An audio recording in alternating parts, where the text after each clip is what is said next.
They have a RTA. It looked like the engine catch on fire, the smoke right now, and two persons in there. This emergency call about a car accident with two persons trapped inside the mangled brick was part of an exercise that the newly revamped National Fire Service carried out in Santa Elena. Do you have any details on who is nearby? The call was received by the control center here at the Belmopan Fire Station. This is where all calls placed to the Fire Service's 990 emergency hotline are handled. Roberto Riverol is the Emergency Medical Service Project's liaison officer for the National Fire Service. He explained the procedure when emergency calls are received, whether they are fire or medically related. Our dispatch center or our emergency communication center is a computer-aided dispatch system. It has computer-aided dispatch softwares which work with the satellite in providing GPS locations. We have a dialer, a virtual dialer that we work with and is managed by Digi. And we have routed all calls from the carriers, both Digi and SpeedNet, over to our dispatch center. For assurance, the dispatch center is manned 24/7 and is able to take calls from anywhere in the country. The call comes into the dispatch center. The dispatchers filter the call, probe the person to find out as much information as possible so that we can inform the guys of what they're up against once they arrive at the scene. There was a two-vehicle collision. One person is unconscious. There's another semi-conscious person.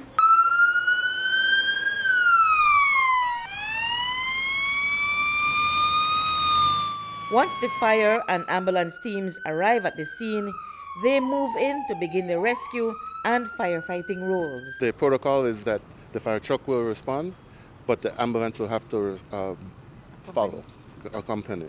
Just in case someone is hurt or injured, we don't want to have to wait to call them to come. The first thing to be mitigated would be the hazard, which is fire, to suppress the fire while the EMS team jumps into action to preserve life and cause less risk of further injury.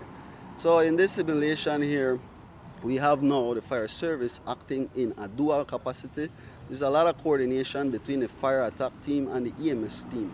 Okay. So these guys have to be on point, not to make any mistake. Fire Chief Colin Griffith says that for now, the new system is being tested out in the western part of Belize and will soon be extended to the other districts.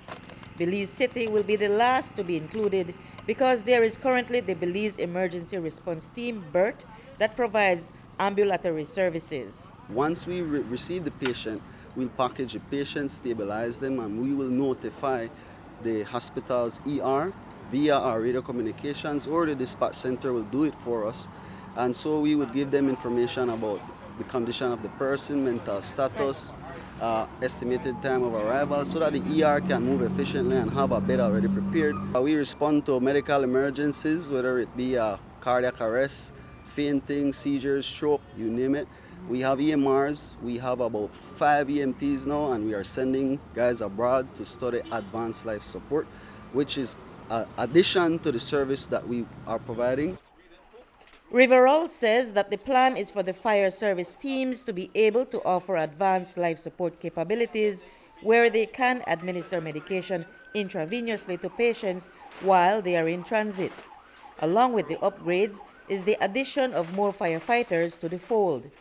Griffith told News 5 that they too will have to receive the adequate training to be able to carry out their new roles. When we have an intake, that firefighter will have to take a basic course to get in, but it will also require for you to be promoted. You will have to continuously get trained and to move up. And what about issues such as torn hoses, inadequate response time, and poor firefighting techniques that have always troubled the department? The training is always non-stop. So every week we do a different simulation in a different area.